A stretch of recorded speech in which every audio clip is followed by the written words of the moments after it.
सभी दर्शकों को मेरा नमस्कार। सबसे पहले तो तहे दिल से आप सभी लोगों का धन्यवाद। वीडियोस को आप सभी लोगों ने इतना सराहा, चैनल को इतना प्यार दिया, thank you so much.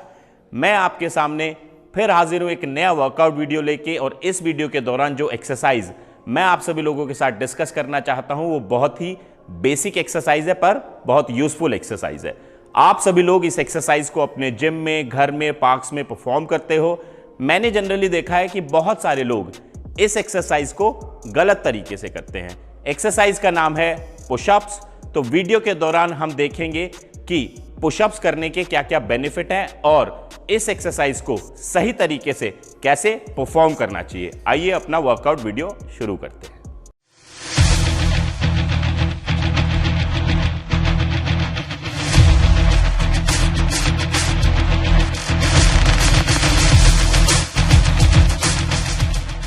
Pushups exercise के बारे में यहां पे बात कर रहे हैं। पुशअप्स एक कंपाउंड मूवमेंट है। यहां पर इस एक्सरसाइज को परफॉर्म करते हुए आपके मल्टीपल जॉइंट काम करते हैं और मल्टीपल मसल काम करते हैं। मल्टीपल मसल जैसे सभी को पता है, पुशअप्स हम करते हैं चेस्ट डेवलपमेंट के लिए, पर यहां पे चेस्ट के साथ साथ आपका शोल्डर मसल, ट्राइसेप मसल और आपका कोर मसल इन्वॉल्व होता है इस एक्सरसाइज को परफॉर्म करते हुए। अब इसके क्योंकि मल्टीपल मसल काम करते हैं तो बहुत सारे बेनिफिट्स आपको पुशअप्स करने से मिलेंगे। सबसे पहला बेनिफिट यहां पे है कि ये एक्सरसाइज आपकी स्ट्रेंथ बिल्डिंग में बहुत यूजफुल रहेगी। सो कहीं ना कहीं आपकी एक्सरसाइज की बुनियाद स्ट्रांग हो जाती है अगर इस एक्सरसाइज को आप सही तरीके से करना सीख लेते हैं। और जब भी आप जिम में जाओगे, बाकी एक्सरसाइज करना आपके लिए बहुत ईजी हो जाएगा। बस आपको ध्यान रखना है कि आपका पोस्चर सही होना चाहिए, ब्रीदिंग पैटर्न सही होना चाहिए, और जिस वर्किंग मसल पे आप काम करना चाहते हो यानी पेक्टोरल, जिसको आप चेस्ट बोलते हो, उसको सही तरीके से आपको एंगेज करना है।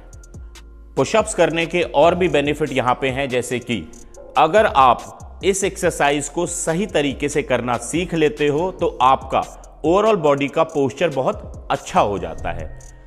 और यहां पे मल्टीपल मसल काम करते हैं, जैसे कि मैंने आपको बताया था।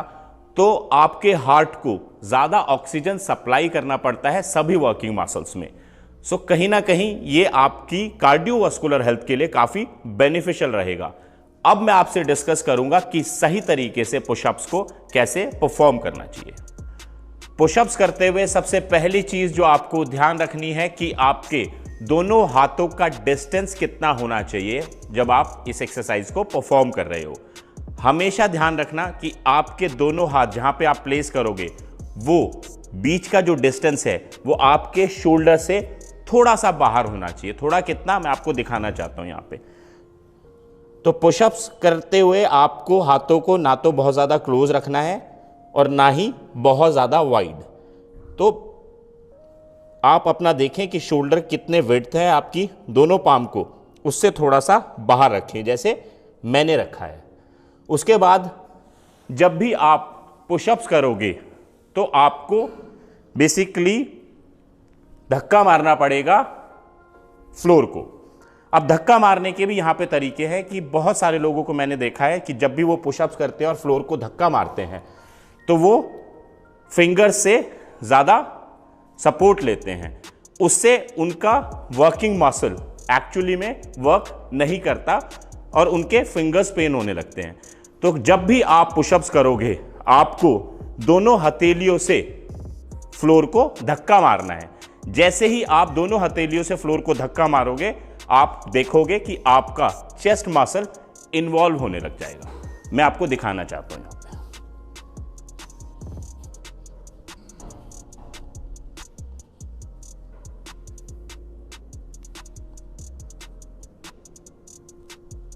उसके बाद देखने वाली बात है यहां पे कि जब मैं पुशअप्स कर रहा हूं तो मेरा चेस्ट मसल कहां पे रहेगा। मेरे हाथों से बाहर रहेगा, मेरे हाथों के बीच में रहेगा, या उससे पीछे रहेगा। ये आपको देखने वाली चीज है कि जब भी मैं पुशअप्स करूंगा मेरा जो चेस्ट मसल है वो मेरे हाथ के बीच में रहेगा, तो बेसिकली यहां रहेगा। तो मैं यहां पे रह के पुशअप्स नहीं कर सकता और ना ही यहां पे। अब अगर तो मैं पुशअप्स करते हुए अपनी चेस्ट मसल को ज़्यादा आगे रखता हूं तो मेरे शोल्डर मसल ज़्यादा इन्वॉल्व होते हैं और चेस्ट मसल कम। पर मैक्सिमम लोगों को मैंने जिम में करते हुए देखा है वो ऐसे पुशअप्स करते हैं। तो बेसिकली वो अपना फेस दोनों हाथों के बीच में लेके आते हैं, जिससे भी मेरा चेस्ट मसल इन्वॉल्व नहीं है और कहीं ना कहीं मेरे शोल्डर मसल में ज़्यादा स्ट्रेन आ रहा है। तो अब हम करेंगे कि सही तरीके से पुशअप्स, जो स्टेप्स मैंने आपको बताए हैं। धक्का मारो और ऊपर आने के बाद आप अपने चेस्ट मसल को स्क्वीज करो और ब्रीद आउट करो। Stay here for a second और फिर आप आराम से अपने चेस्ट मसल को दोनों हाथों के बीच में लेके आओ और एक अच्छा सा स्ट्रेच आप यहां पे अपनी चेस्ट को दोगे। इन सब स्टेप्स के बाद हम देखेंगे कि जब हम पुशअप्स परफॉर्म करेंगे तो हमारी बॉडी कैसे रहेगी। जब भी मैं पुशअप्स करता हूं मुझे यह ध्यान रखना है कि जब भी मैं नीचे आऊंगा या ऊपर आऊंगा मेरे ग्लूट मसल और लोअर बैक ऐसे नहीं रह सकती। तो बेसिकली मैं ऐसे पुशअप्स नहीं कर सकता। दूसरा गलत तरीका कि मैं अपने ग्लूट मसल को, लोअर बैक को ऐसे आर्च भी नहीं कर सकता। तो बेसिकली मैं ऐसे पुशअप्स नहीं कर सकता। तो मुझे बॉडी को स्ट्रेट लाइन रखना है और स्ट्रेट लाइन रखने के बाद बस आपको चेस्ट को दोनों हाथों के बीच में लाना है, चेस्ट को स्ट्रेच करना है, हथेली से धक्का मारते हुए अपने चेस्ट मसल को स्क्वीज करना है। Stay here and breathe out, just squeeze your chest muscle. उसके बाद आप देखो कि मेरे दोनों पैरों का जो डिस्टेंस है, जितना मैं क्लोज रखूंगा उतना डिफिकल्ट हो जाएगा, पर मैं बहुत पैरों को वाइड नहीं रख सकता। अगर मुझे वाइड रखना भी है, थोड़ा इजी बनाना है, तो मैं 12 इंच से ज़्यादा पैरों को नहीं खोल सकता।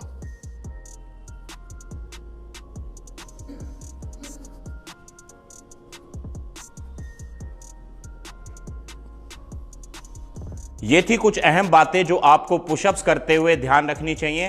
अब मैं करते हुए ही आपको कुछ बारीकियों के बारे में बताऊंगा जो आपको इस एक्सरसाइज को और बेटर वे से परफॉर्म करने में हेल्प करेंगी। जब भी आप पुशअप्स करते हुए आपको ध्यान रखना है कि आपकी एल्बोज जो हैं वो बाहर की तरफ नहीं जा सकती। तो एल्बोज आपकी अंदर रहेंगी, तब आप इस एक्सरसाइज को परफॉर्म करोगे। और कहीं ना कहीं आपको यह भी ध्यान रखना है कि ये एक्सरसाइज आपके चेस्ट, शोल्डर और ट्राइसेप्स के लिए ही नहीं है। ये एक्सरसाइज आपको कोर मसल को स्ट्रेंथनिंग करने में हेल्प करती है। तो आप जब भी इस एक्सरसाइज को परफॉर्म करोगे आपको कोर को और अपने ग्लूट मसल को टाइट रखना है, जिससे कि आपका पोस्चर और बेटर हो जाएगा इस एक्सरसाइज को परफॉर्म करते हुए। और एक अहम बात जो मैं आपको अपनी हर वीडियो में बोलता हूं कि एक्सरसाइज को फुल रेंज ऑफ मोशन करो। तो बहुत सारे लोग पुशअप्स ऐसे करते हैं, हाफ रेंज ऑफ मोशन, और बहुत सारे लोग तो ये करते हैं। तो एक्सरसाइज को आपको फुल रेंज ऑफ मोशन में करना है सो दैट आपको उसका बेनिफिट हो पाए। पूरा नीचे और पूरा ऊपर। ये तो हो गई बात पुशअप्स के बारे में कि सही तरीके से कैसे करने चाहिए और उसके क्या फायदे हैं।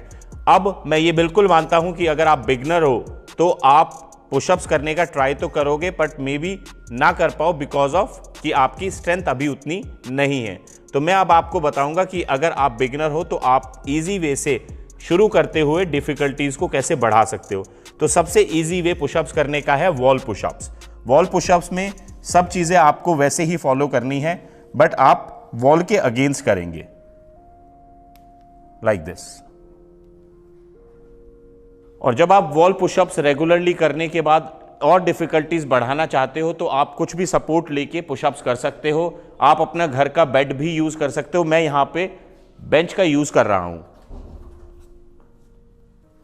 तो ये तरीका है एक और पुशअप्स करने का। उसके बाद और डिफिकल्टीज को बढ़ाते हुए मैं क्या कर सकता हूं मैं नी पुशअप्स कर सकता हूँ।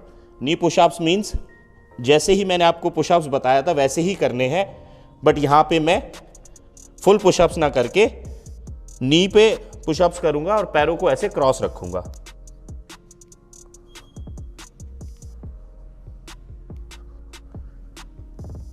और अगर आपके लिए नी पुशअप्स करना भी थोड़ा इजी हो गया है, फिर आप नॉर्मल पुशअप्स पे जा सकते हैं। ये थे पुशअप्स करने के डिफरेंट तरीके। इजी से शुरू करते हुए हम डिफिकल्ट की तरफ जा सकते हैं, डिपेंड करता है हमारे अंदर कितनी स्ट्रेंथ है। पर आपको करते हुए एक ध्यान रखना है कि आपका वर्किंग मसल यहाँ पे पेक्टोरल है यानी चेस्ट है। जब भी आप करोगे आपको फोकस करना है कि आप वर्किंग मसल को कितना इन्वॉल्व कर सकते हो। आशा करता हूँ वीडियो आपको पसंद आया होगा। पसंद आए तो प्लीज़ लाइक ज़रूर करना और अपने जिम्स में, फैमिलीज़ में, फ्रेंड्स में लोगों को ये वीडियो ज़रूर दिखाना ताकि उनको पुशअप्स करने के तरीके पता चल पाएँ। और कमेंट बॉक्स में मुझे ज़रूर लिखना कि फर्दर वीडियोज़ आप कौन सी देखना चाहते हो। Thank you so much. अपना ध्यान रखें, अपनी हेल्थ का ध्यान रखें। नमस्ते।